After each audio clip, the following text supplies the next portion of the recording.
Shalom para sahabat Narwastu dimanapun saat ini berada. Kembali lagi berjumpa dengan podcast ke-64 majalah Narwastu. Kali ini kami kedatangan seorang sahabat Narwastu, juga pernah masuk dalam 21 tokoh Kristiani inspiratif pada 2012, yaitu Bapak Dr. Roni Wongkar MA. Beliau ini seorang pebisnis, rohaniwan, dan juga pernah aktif di partai politik Kristen. Nanti kita akan berbincang dengan beliau. Belakangan ini beliau lebih sering berbicara tentang kerohanian di sebuah radio rohani di Jakarta. Baik para sahabat Narwastu, kami berharap dimanapun saat ini berada kiranya selalu sehat, penuh sukacita dan dilindungi Tuhan. Kita berbincang dengan Bapak Dr. Roni Wongkar MA. Saya biasanya menyapa beliau itu dengan sebutan Bang Roni. Shalom Bang Roni, apa kabar? Shalom, baik. Baik Bang ya. Bang, kalau kita bicara tentang kegiatan Abang, ya. Abang juga saat ini kan sering bicara di Radio Pelita Kasih bersama Bapak Pendeta Dr. Tema Adiputra Harepa di Radio Pelita Kasih. Ya, di sisi lain Abang juga seorang pebisnis. Ya. Boleh tahu Bang, bagaimana ceritanya Abang sehingga bisa aktif berbicara di radio rohani? Ya, awal mulanya dari aktif di radio memang sudah lama. Ya, sejak di sekolah di Universitas Trisakti, itu saya sempat ikut mendirikan juga Radio Trisakti. Tapi dia bukan komersil, dia radio sosial. Waktu itu mahasiswa? Waktu itu masih mahasiswa. Tapi saya tidak meneruskan pekerjaan siswa itu. Sudah akhirnya, tapi di radio terus. Akhirnya saya ke Radio Nanggala, kemudian juga Radio Trijaya, kemudian setelah itu dipanggil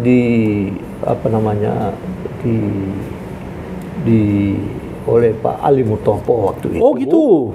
Waktu beliau menjadi Menteri Penerangan. Kemudian jadi Menteri Penerangan. Supaya waktu itu saya sama-sama dengan Maksa Pakua. Maksa Pakua itu yang pernah menjadi penyiar juga di TVRI. Dan juga pernah jadi Wakil Ketua Partai Demokrat. Almarhum dia ya. Masuk di Demokrat. Dengan dia kita sempat, saya termasuk pendiri Radio Safari. Itu terjadi kelamaan di bidang peradioan. Kemudian setelah itu saya berakhir di bidang peradioan. Di samping itu menekuni juga bisnis. Di samping bisnis. Sampai pernah sekali saya itu diharuskan untuk berangkat ke Timur Timur, tapi saya tidak diizinkan oleh ibu, orang tua. Saya sampaikan bahwa saya tidak diizinkan untuk berangkat ke sana. Akhirnya kita dimintakan untuk mencarikan siapa penggantinya. Rupanya di Timur Timur itu pertama sekali adalah pasukan tentara Indonesia untuk berangkat ke Timur Timur, yaitu dari RPKAD waktu itu. Kemudian setelah itu saya berhenti, tidak meneruskan berangkat ke Timur Timur karena tujuannya ke sana adalah untuk mendirikan pemancar radio gelap. Oh gitu. Iya. Setelah itu kita mendapatkan, saya ambil dari RRI, Radio Republik Indonesia, yaitu Mas Mulato, dan dia bersedia untuk berangkat ke sana. Dibangunlah pemancar gelap di sana untuk melakukan pesiwar, seakan-akan ada perang-perangan di sana. Nah, itu awal mulanya. Nah, saya sebenarnya melanjutkan saja di samping menekuni bisnis. Kemudian saya menekuni, ya saya sudah keterusan di bidang peradioan oleh Pak waktu itu Pak Ali Murtopo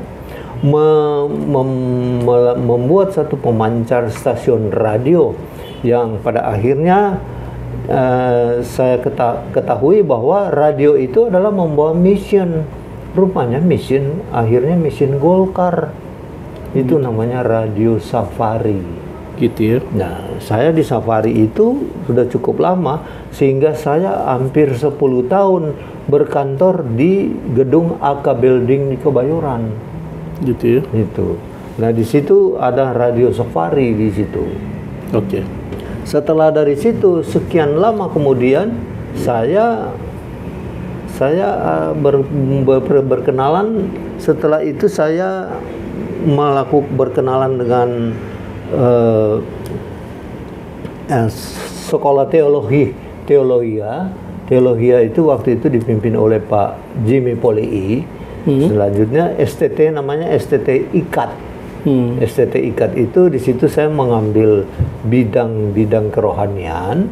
Selanjutnya sampai saya mendapatkan ijazah doktor di situ lah. Di situ oleh Pak Jimmy. Nah, dari situ ada berkenalan dengan ini sampai keterusan berkenalan dengan Bung Tema. Itu kita meneruskan perjalanan di bidang peradioan untuk menyiarkan masalah-masalah peradioan di bidang kerohanian. Gitu ya. Oke.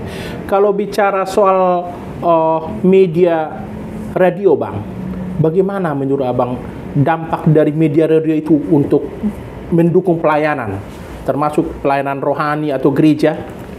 Sebenarnya itu baik sekali, dan memang itu harus tokoh-tokoh rohani itu harus mendukung itu, karena itu adalah trompet daripada kerohanian itu, trompet kekristenan dalam hal ini. Nah, sekarang ini kita lihat sekarang aja sudah ada TV, sekarang sudah malah ada TV Muhammadiyah TV dan lain sebagainya yang berorientasi ini ke bidang itu. Nah, di Kristen juga ada bidang-bidang seperti radio-radio Kristen itu harus dikembangkan. Mestinya harus dikembangkan. Harus dikembangkan. Kalau menurut Abang sekarang ini kurang berkembang? Nah, kurang berkembang karena mereka semuanya adalah terbentur dalam masalah pebisnian, bisnisnya itu yang menyangkut bidang ekonominya. Nah, itulah oleh tokoh-tokoh Kristen, ada banyak tokoh-tokoh Kristen yang punya perusahaan-perusahaan, pabrik-pabrik, perusahaan-perusahaan itu sebenarnya harus disentuhlah oleh mereka supaya dapat membantu supaya mengembangkan bidang ini untuk menjadi trompet daripada kekristenan itu. Gitu ya. Oke.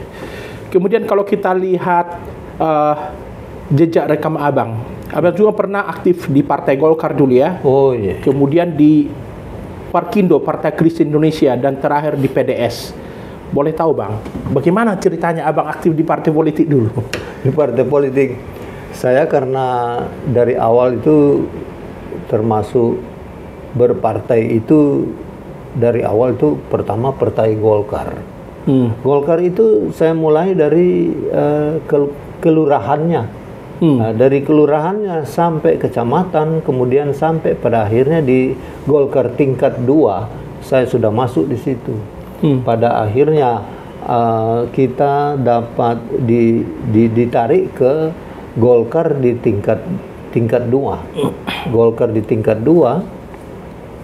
Selanjutnya saya melanjutkan bidang politiknya di situ.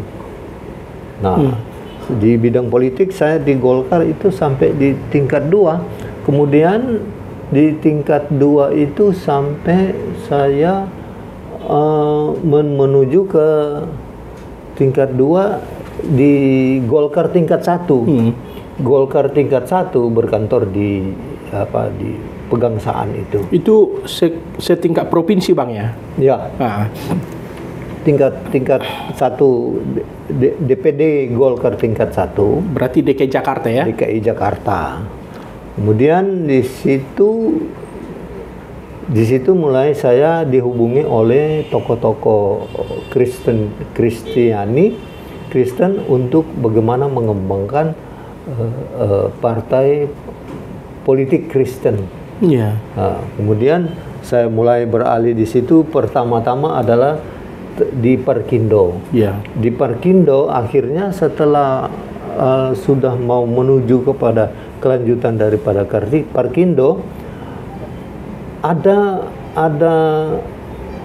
dari pimpinan Parkindo, yaitu Pak Royandi Hutasoid, supaya kalau Parkindo tidak masuk meneruskan perjuangannya di Parkindo, supaya orang-orang di Kristen yang di situ dipersilakan untuk mengajukan ke PDS. Oh gitu. Partai Damai Sejahtera.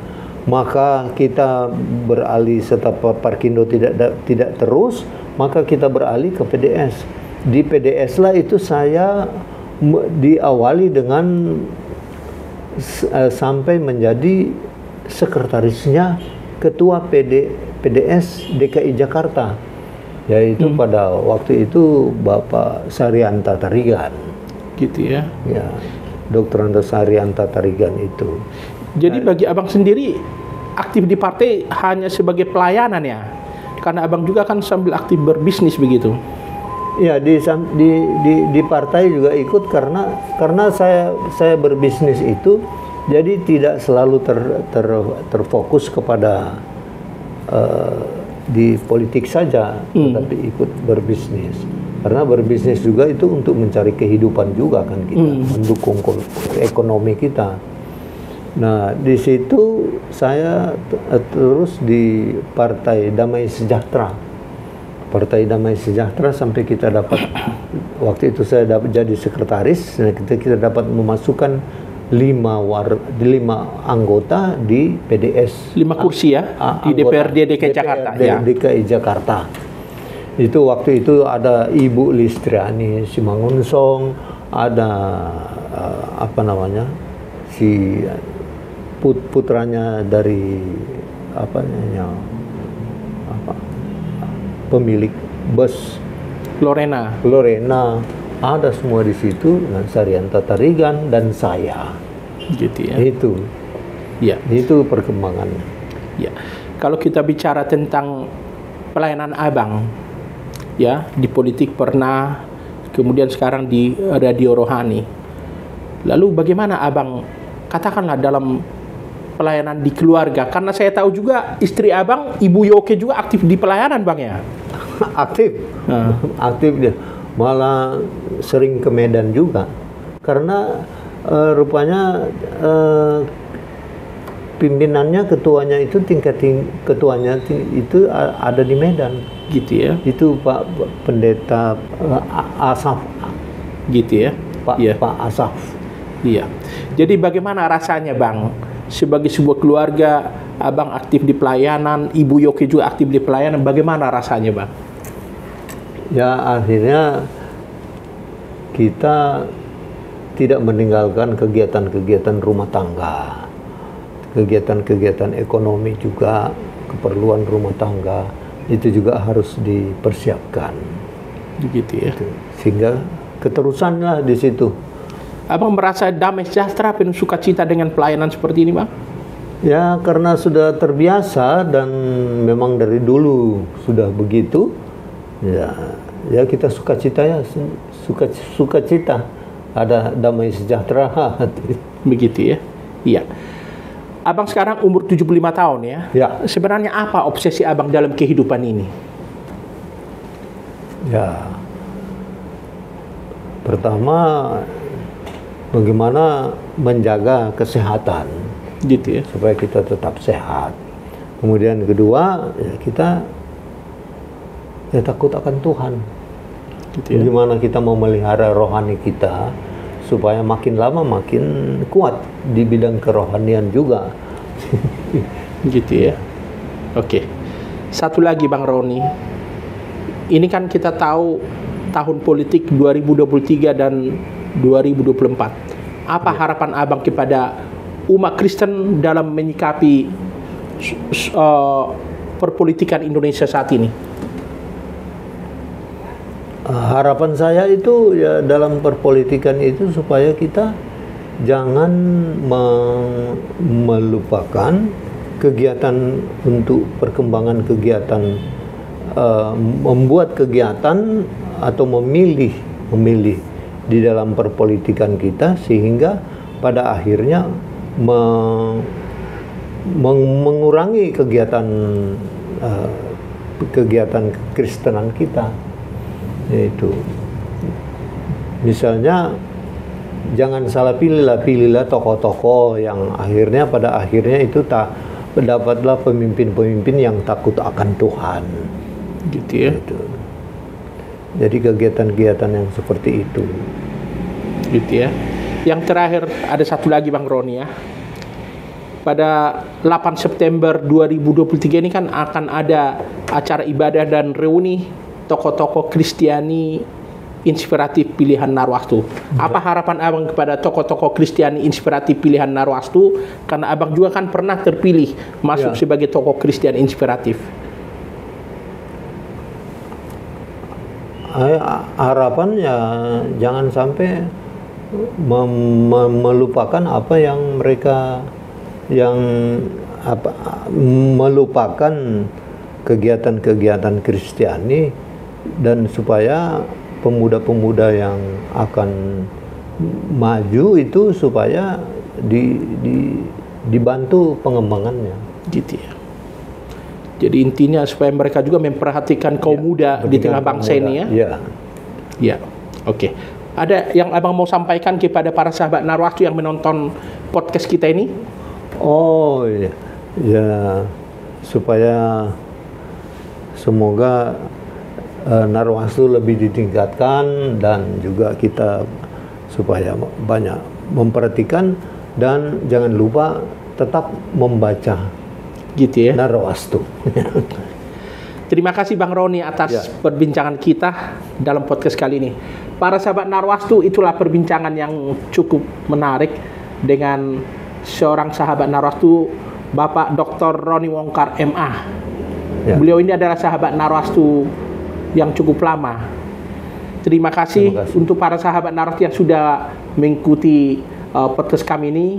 Akhirnya kami undur diri. Shalom, salam kasih Narwastu, dan Tuhan memberkati Indonesia.